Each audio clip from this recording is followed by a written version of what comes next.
The question is, how do we make sure that that internal representation produces the kind of state and the kind of physiology that we want, which produces the kind of behavior that we want? How are we then sure that all of those are working together? And let's look at page 8. So if we go to page 8, what we'll notice is the 5 principles for success.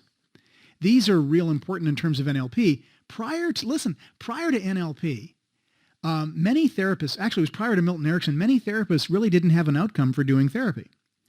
I don't know if you're familiar with the Rogerian style of therapy, but it was essentially outcome-less therapy, where the client might say, I'm upset, and the therapist would mirror back to the client saying, I hear you saying you're upset. And that, in essence, was supposed to change the client in some way. Well, it actually didn't.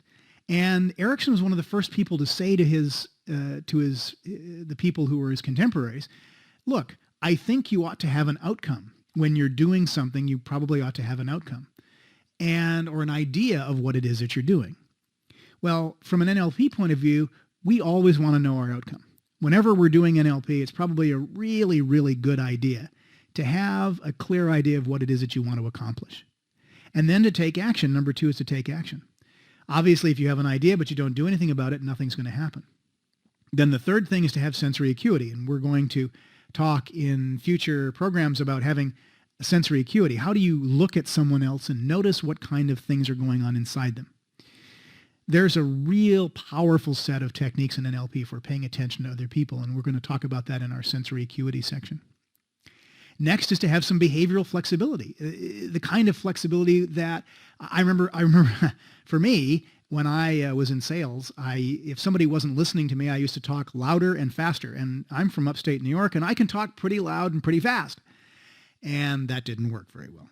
So I noticed with NLP that people were behaving differently than I was. And having that sort of behavioral flexibility, being able to make changes in your own state and your own behavior from moment to moment, is going to probably assist you in getting your outcome. And then number 5, to operate from a physiology and psychology of excellence is also very important. How do you hold yourself? How do you stand? What kind of thoughts are going on in your head? Those kinds of things create the physiology and psychology of excellence, which essentially says, think about what it is you want. Pay attention to what it is that you want in your head, and make sure that the way you're standing, the physiology that you're in, is a very powerful, positive physiology. And that will assist you in producing the kind of results you want. Now, the very first thing we've got to do is to know our outcome. And I had a business consulting friend once who, when he'd go and talk to clients, he would say, you know, there are some really important things that we need to do as we move into the next century for being able to look at how do we make a business work. And he said one of the things that was really, really important was to know where it is you wanted to go. He recommended a business plan. Well, in the case of an individual, that business plan simply becomes, what is it that you want to accomplish? What are we trying to accomplish here? What do we want to, based on listening to this tape set, what is it that you want to do? And so I'm going to ask you actually right now to take a moment and write down what it is that you want to accomplish. You could write those down right here, opposite on the back of page 8 if you wanted to. And in fact, that would be a good place because we're going to look at page 9 in relationship to what you've written down.